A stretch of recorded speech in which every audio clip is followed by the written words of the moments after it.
We are not the artifice we present to the world. The version of ourselves that we place on display is, for most of us, not truly reflective of who we are when we are alone. That who we are when alone, that is the person we are most close to actually being. Whether we like being alone or not, that speaks volumes about how well we have nurtured who we are and how well we like who we are.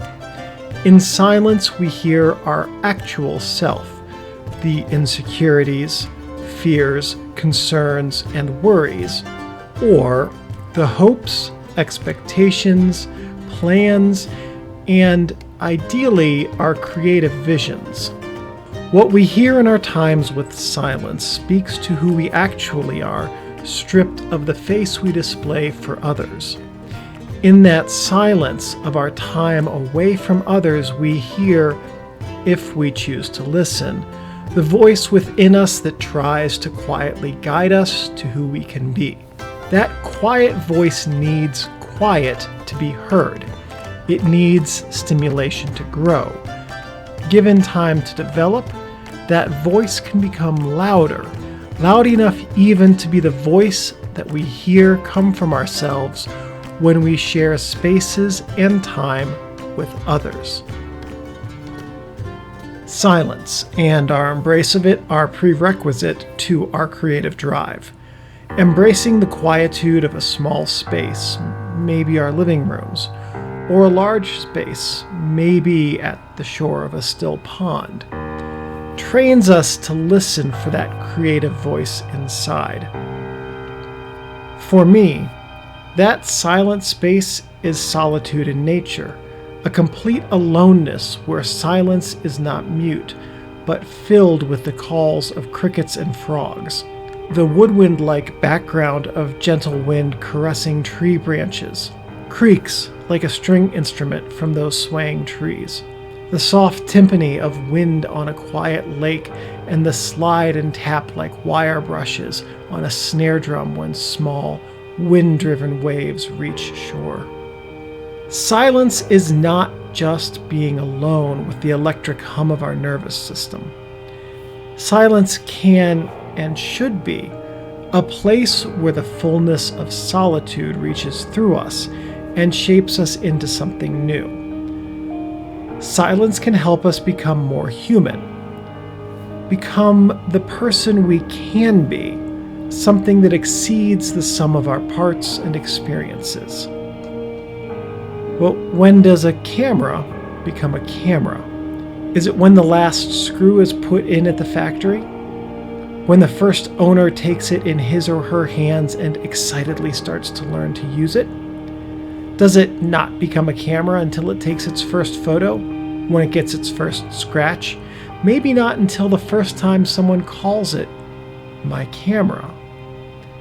Does it become a camera at some other time, some moment when the nature of it defies basic definition, allows the object to expand beyond its object-ness into something more than the sum of the parts, more than the function of the design?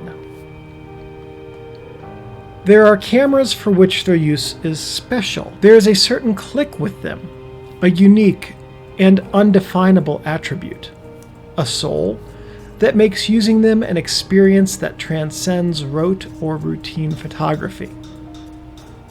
The F-1N is not one of those cameras.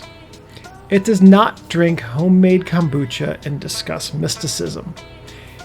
It is a Lexus, not an Alpha Romeo, an efficient corporation, not a quirky nonprofit, a river, not an ephemeral stream. The F-1N is all business, factual, blunt, and when these cameras work correctly, they are reliable, take very good pictures, and do exactly what is needed without getting in the photographer's way.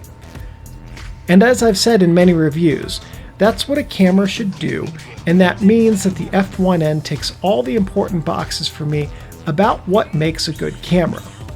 To that end, this model of camera became a camera when the final drawing was signed, the final specification approved, the final prototype modified, the final time, before the first of the production units ever arrived, as parts from multiple suppliers to be compiled into a single piece designed to serve a single function.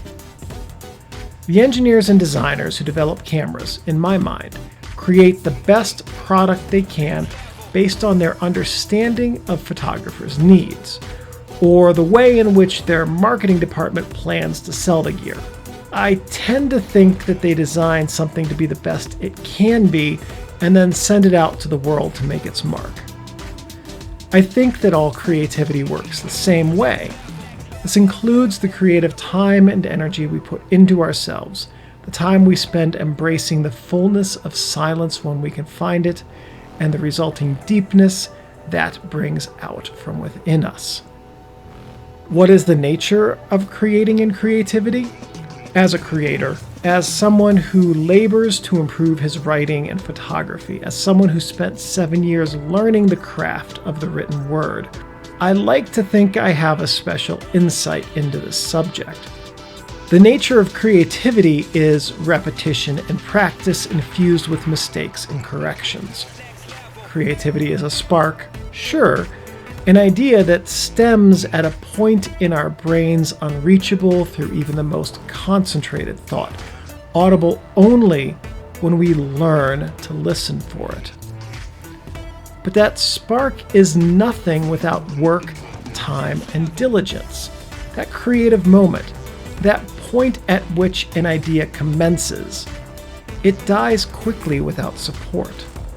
Creativity unfed by time, effort, and work is like a person unfed, and in time that creativity will weaken and die.